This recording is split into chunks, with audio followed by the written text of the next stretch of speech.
মাধ্যমে দেখে নেব পঞ্চায়েতের প্রপার্টি ট্যাক্স অর্থাৎ চৌকিদারি ট্যাক্স কীভাবে আপনারা আপনার হাতে থাকা মোবাইলের মাধ্যমে কেটে নেবেন। দেখুন বর্তমান কিন্তু পঞ্চায়েত থেকে কোনো কেউ ট্যাক্সের রসিদ দেওয়া হয় না, এটা পুরোপুরি অনলাইন করে দেওয়া হয়েছে। এগুলো কিন্তু আপনাদের নিজে নিজেই করে নিতে হবে, ঠিক আছে। এবার আপনার হাতে থাকা মোবাইলের মাধ্যমে কিন্তু আপনি সে পেমেন্টটা করতে পারবেন। আমি ডিসক্রিপশন বক্সে ওয়েবসাইটের লিঙ্ক দিয়ে দেবো, না হলেও কিন্তু আপনারা গুগলে সার্চ করে লিখবেন পঞ্চায়েত ট্যাক্স, লিখে যে ওয়েবসাইটে আসবে সেটা ক্লিক করার সাথে সাথে কিন্তু আপনারা এইখানে চলে আসবেন। যে অফিসিয়াল ওয়েবসাইটে আছে এখানে আসার পর আপনাকে কিন্তু এখানে দেখতে পাচ্ছেন দুটো অপশন দেখাচ্ছে, search your select assessee number এবং ফোন নাম্বার। দেখুন অ্যাসেস নাম্বার ফোন নাম্বার তো আমরা অনেকেই জানি না, সেটা আমরা এখানে দিলাম না। এরপর দেখতে পাচ্ছেন সিলেক্ট ডিস্ট্রিক্ট, এখানে অল লেখা আছে, আমরা এই অরটায় যাব, অর অপশনে যাব। অর অপশনে গিয়ে এখানে সিলেক্ট ডিস্ট্রিক্ট দেখতে পাচ্ছেন, আমরা ডিস্ট্রিক্টটা এখান থেকে সিলেক্ট করে নেব। যে ডিস্ট্রিক্ট থেকে দেখতেন সেই ডিস্ট্রিক্টটা সিলেক্ট করে নেবেন, ঠিক আছে। ডিস্ট্রিক্ট সিলেক্ট করার পর তার নিজের ব্লক আছে যেটা, সেই নিজের ব্লকটা কিন্তু এখান থেকে আপনারা সিলেক্ট করে নেবেন। তারপরে দেখতে পাচ্ছেন সিলেক্ট গ্রাম পঞ্চায়েত, এবং আপনি এবার কোন পঞ্চায়েতে দেখতে চাচ্ছেন সেই পঞ্চায়েতটা সিলেক্ট করে নেবেন, ঠিক আছে। এরপর দেখতে পাচ্ছেন লেখা আছে ওনার্স নেম এবং গার্জিয়ান নেম, ঠিক আছে। এইখানটায় আপনারা কিন্তু যার নামে ট্যাক্সটা কাটবেন তার নামটা এখানে লিখে সার্চ করবেন, ঠিক আছে। এখানে বাবার গার্জিয়ান নাম লিখবেন না, তার নামটা লিখে এখানে যে সার্চ ইউর প্রপার্টি আছে এখানে ক্লিক করবেন। দেখতে পাচ্ছেন আমি একজনের নাম লিখে সার্চ করছি, তার নামের সঙ্গে সঙ্গে দেখতে পাচ্ছেন সেই নামে এই পঞ্চায়েতে যতগুলো মানুষ আছে সেই নামগুলো কিন্তু এখানে শো করছে, ঠিক আছে। এবার আপনি কি করে বুঝবেন এটা আমি যার নামে সার্চ করি সেটা এখানে কিন্তু দেখতে পাচ্ছেন, এখানে তার গার্জিয়ানের নামগুলো কিন্তু দেখাচ্ছে, ঠিক আছে। আপনি সেই গার্জিয়ানের নামগুলো দেখে নেবেন, ঠিক আছে, যে আপনার বাবার নাম কি, ঠিক আছে। গার্জিয়ানের নাম দেখার পর আপনি কিন্তু এখানে দেখতে পাচ্ছেন এখানে যাদের পেমেন্টটা জিরো আছে তার মানে তারা কিন্তু পেমেন্ট করে দিয়েছে, এবং যাদের পেমেন্টটা এখনও করা হয়নি তাদের পেমেন্টটা কিন্তু এখানে দেখাচ্ছে, ঠিক আছে। এইভাবে কিন্তু আপনারা দেখে নেবেন, ঠিক আছে। এখান থেকে দেখার পর আপনি যে নামটা আপনি অর্থাৎ এই যে নামের সঙ্গে আপনার মিলছে তার গ্রামের নাম দেখতে পাচ্ছেন এখানে সব দেওয়া আছে, তার কোন পাড়া, তার ওনার নেমস, তার গার্জিয়ান নেম, সব কিছু দেখার পরে আপনি দেখুন শিওর হলেন, মনে করুন আপনি এইটা আপনি এই নামে ট্যাক্স কাটবেন, তাহলে যে হলুদ বক্সটা আছে এখানে আপনি ক্লিক করবেন, ঠিক আছে।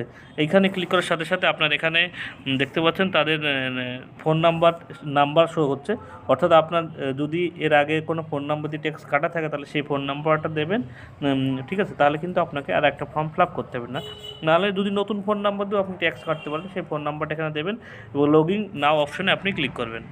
লগইন অপশনে ক্লিক করার সাথে সাথে যদি আপনার ফোন নাম্বার এর আগে লগইন করা না থাকে তাহলে এরকম একটা অপশন আসবে, এখানে কিন্তু আপনি ডিস্ট্রিক্ট, আপনার ব্লক, আপনার পঞ্চায়েত এবং ফার্স্ট নেম এবং এখানে লাস্ট নেম অর্থাৎ আপনার পদবি, মেল আইডি দিয়ে এখানে ক্রিয়েট অ্যাকাউন্ট করে আপনি কিন্তু একটা ক্রিয়েট অ্যাকাউন্ট আপনার তৈরি করতে হবে, ঠিক আছে।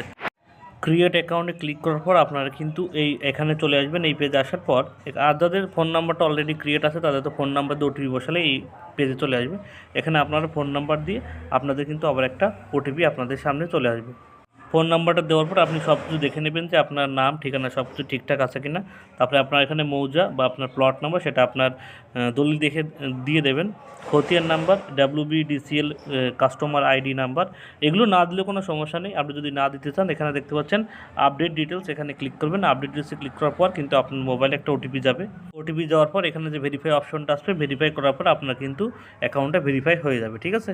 তারপরে দেখতে পাচ্ছেন এখানে কিন্তু আপনার কত টাকা ব্যালেন্স কাটাতে হবে সেগুলো টোটাল এখানে দেখাবে, এবং একটা বছরকে কিন্তু টোটাল কিন্তু দেখতে পাচ্ছেন এখানে টোটাল কিন্তু 3টে ভাগে ভাগ করেছে, সেপ্টেম্বর থেকে তারপরে ডিসেম্বর তারপরে মার্চ মাস পর্যন্ত, ঠিক আছে। অর্থাৎ সেপ্টেম্বর মাস থেকে এখানে 2026 সালের মার্চ পর্যন্ত এখানে কিন্তু একটা বছরকে টোটাল কিন্তু 4টে কোয়ার্টার ভাগ করা হয়। এখানে দেখতে পাচ্ছেন এই ব্যক্তির ক্ষেত্রে একটা কোয়ার্টার দেওয়া আছে, এখানে লাস্ট অপশনে ক্লিক করলে কিন্তু পুরো কোয়ার্টারটা কিন্তু সিলেক্ট হয়ে যাবে, ঠিক আছে। তারপর এখানে পে নাও যে অপশনটা আছে, এবার পে নাও অপশনে আপনি ক্লিক করবেন, ঠিক আছে। টোটাল আপনার কত টাকা সেটা কিন্তু দেখিয়ে দেবে। তারপরে এই অপশনটা চলে আসবে, এখানে আসার পর দেখতে পাচ্ছেন প্রসেস টু পে যে অপশনটা আছে এখানে আপনি ক্লিক করবেন। তারপরে এখানে একটি কিউআর কোড চলে আসছে দেখতে পাচ্ছেন, এই কিউআর কোডে আপনি ক্লিক করবেন, সাথে সাথে কিউআর কোডটা কিন্তু খুলে যাবে। এই কিউআর কোডটা আসার পরে এই কিউআর কোডের মাধ্যমে আপনি ফোনপে, গুগল পে বা আপনার কার্ডের মাধ্যমে কিন্তু আপনি পেমেন্টটা করে দিতে পারবেন, ঠিক আছে। পেমেন্টটা করার পর কিন্তু আপনার রিসিপ্টটা জেনারেট হয়ে যাবে, দেখতে পাচ্ছেন। এখানে যে ডাউনলোড অপশন আছে এটা ডাউনলোড করে নিয়ে বা কোনো দোকান থেকে আপনি প্রিন্ট আউট বের করে নিতে পারেন, বা পঞ্চায়েতে গিয়ে আপনার মোবাইলে এটা দেখালেও কিন্তু হবে, ঠিক আছে। এইভাবে খুব সহজে আপনার হাতে থাকা মোবাইলের মাধ্যমে কিন্তু পঞ্চায়েতের ট্যাক্স অর্থাৎ চৌকিদারি ট্যাক্স কিন্তু আপনি কাটতে পারবেন। ভিডিওটি ভালো লাগলে অবশ্যই একটা লাইক কমেন্ট শেয়ার করবেন, এবং যারা নতুন দেখছেন তারা অবশ্যই চ্যানেলকে সাবস্ক্রাইব করে রাখবেন।